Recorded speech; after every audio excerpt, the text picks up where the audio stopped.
Okay, so we have successfully connected our Redux store. So I will go over the whole setup process again, right? Okay. So by following the documentation, right? I'm not doing anything extra. I'm just following the documentation. So if I go to the store first, we have to configure a store. That means if we want to use Redux, first of all, we have to configure the store where all of our states will be, right? So inside our configure store, we can define some reducers. So as I said earlier, reducers are just pure functions that we use to interact with our state. That means you cannot just simply update your Redux store with any kind of function. These have to be reducers, and you have to add these following the documentation. So how do we add the reducer? We can create a new slice with the createSlice function, and we have to give it a property of name, our initial state, and our reducers, right? So these reducers are the reducers that will change these actions, this state. So they will only work for whatever initial state that you have inside your createSlice. So these actions will only work for this state, right? Then we can just export these actions from our cardSlice.actions, and we can export the reducer from our cardSlice.reducer, right? So our reducer consists of different actions that we can dispatch, so that we can change our we can update our initial state, change or update our initial state. Okay. So then we have got our actions and we have got our card reducer. So this card reducer is what I am importing here and adding it as our card. So now the reducer or the state will be called card, right? And then how do we add this store to our Redux? Because now this is just Redux, so we do not have access to, sorry, our Redux doesn't have access to this store. So to connect these two, we have to use the provider component from React Redux, and inside the provider component to the props store, we have to just pass the store to that. So now whatever component is inside our provider component will have access to that store. We'll be able to update that store, get the data from the store. Okay. And then to get the state from our store, we have to use the useSelector hook that comes from React Redux again, right? So using this hook, and inside the hook, we have to give it a callback function that is our state as a parameter, and our state will have access to all of the reducers here, like whatever reducer we put here. And how do we access that? We can say state.card, right? And this card will be the initial store here. So this state will be inside our card. Okay. So if we console log the card item here, we have our card items and our count is 0. So how do we interact with the store, right? We have got the store successfully, but how do we interact with it? So let's add 2 buttons here.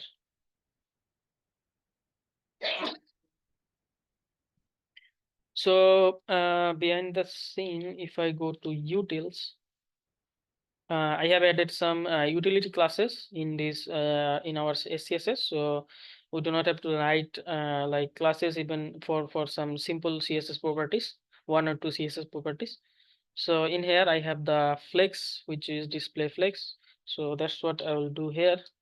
I'll say class name flex, and in here I will add a button which will increment, and another one which will decrement.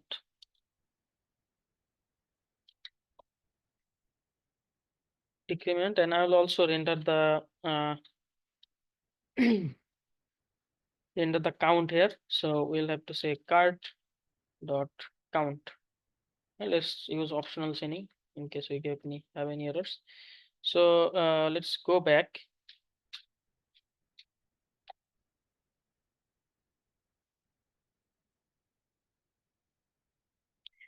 Okay, so this is our increment and decrement. They are looking ugly. So let's fix those. Class name. text LG. I think I have a text LG. Let's see, text LG. Okay, and I'll also give it. Okay, let's not do text LG. Let's do primary button. All right, and then for this one, I'll do secondary button. This one.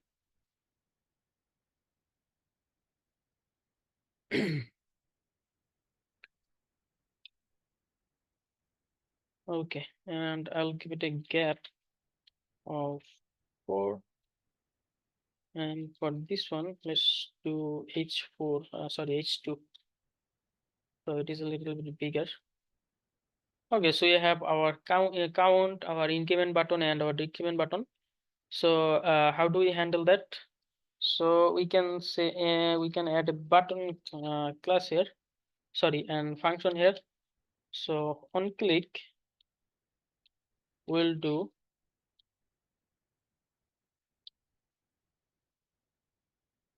handle count, and I will take a sorry parameter which will be true, and I'll show you why I'm taking a parameter, add a argument here. Okay, and for decrement it will be false, right? So now we have to define the write the handle count function. Okay,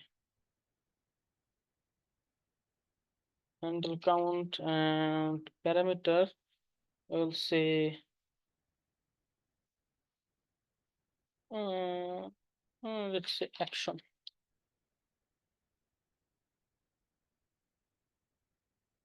Okay, and then based on actions, so I'm writing one function for both cases, so I do not have to write separate functions for increment and decrement. Like if the action is true, then it is increment. If the action is false, it is decrement, right? So now before that, we have to take the use the dispatch hook from Redux toolkit. Like it says, where is it? Here. So if you want to use the actions from your Redux store, you have to use the dispatch hook.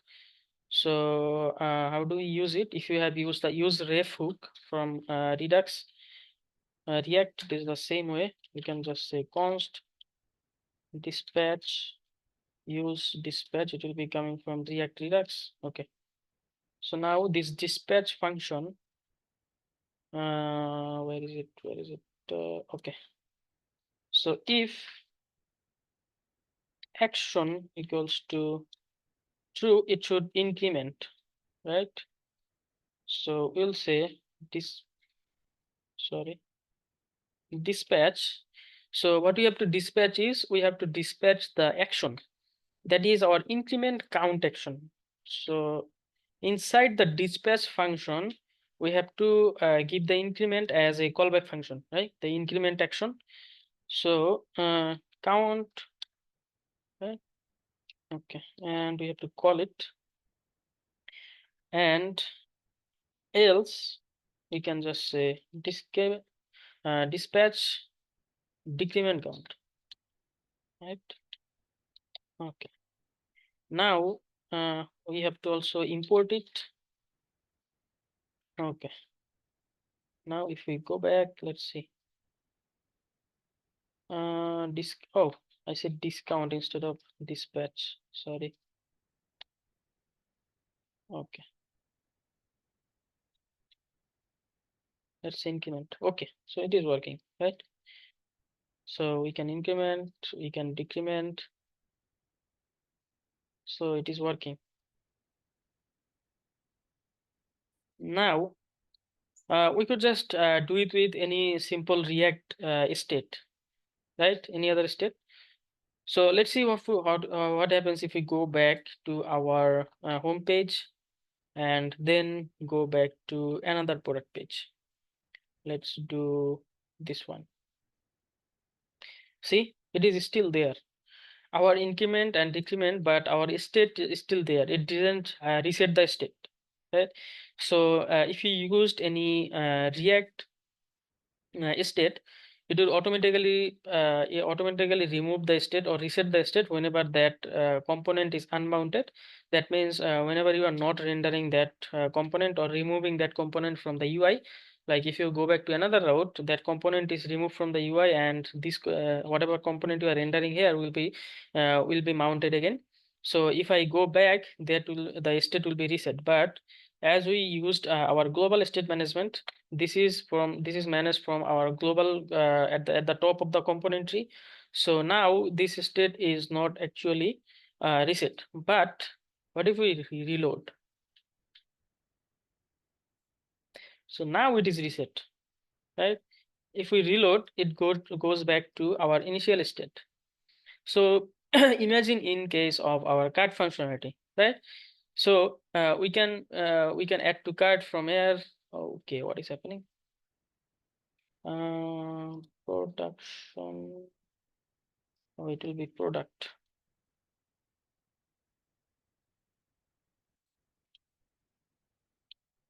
Okay. Now what? Okay, no, not much error. Okay, so imagine if it is this is our like the same logic if we add to our cart functionality. So if I add to cart something, if I add something to the cart, it will come to the store. It will be added to the Redux store. And if I go back to our another page, or I just hover around or scroll around the page and go to different routes, the state will be there. Like the cart data will be there. It won't change. But the problem is when I reload, like when I reload, it changes. So we cannot do that with our cart, right? So we want the cart to stay unless the user removes it intentionally. We want the cart to stay to their local storage or some kind of storage. So in this case, we can use the local storage, right? Okay. So before that, let's explore another action, write another action to our store. So I'll write another action, increment by value. So this time, instead of just incrementing one and decrementing one, what I will do is I will take a state and action.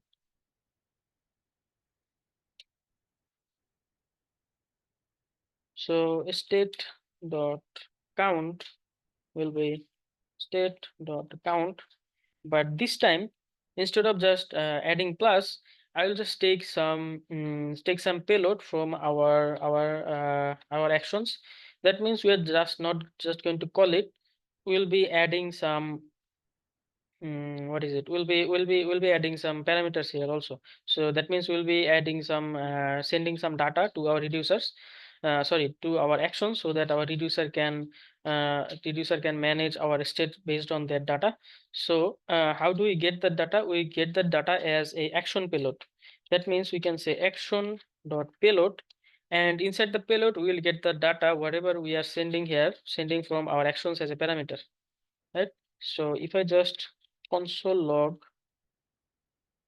action dot payload, you'll be able to see we have to export this one also. Okay. Where is it? Product top.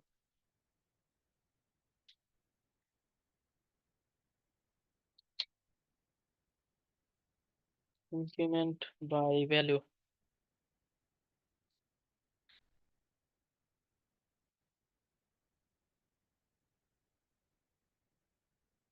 And I'll just write 5 for now, okay? Just a static value. And okay, you know what? We can just dispatch it directly, but okay, let's not do that.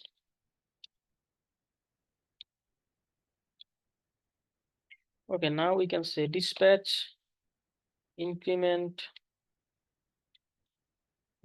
by value. So we have to, so now now on the inside our function we can just pass the data as parameters. So I'll take value here, and I will just pass it as a parameter to our action. So now our reducer will get this data as a action.payload. Okay, now if I just go back and increment by value, okay, I wrote discount again. My bad. Where is it? It should be dispatch. Okay, what is happening? We have 5, we have 10, then we have 15, we have 20, right? So now our state is controlled. That means whatever we are getting, see, we are getting 5 from our action.payload. So that means if we want to change our state with some value, right? We want to pass some data to our reducers through our actions. So that's when we will get those as action.payload. So whatever data we are sending to our action, that we'll get that as payload. Okay. So now instead of 5, what if I do -5? So this should decrement by 5. See? Okay.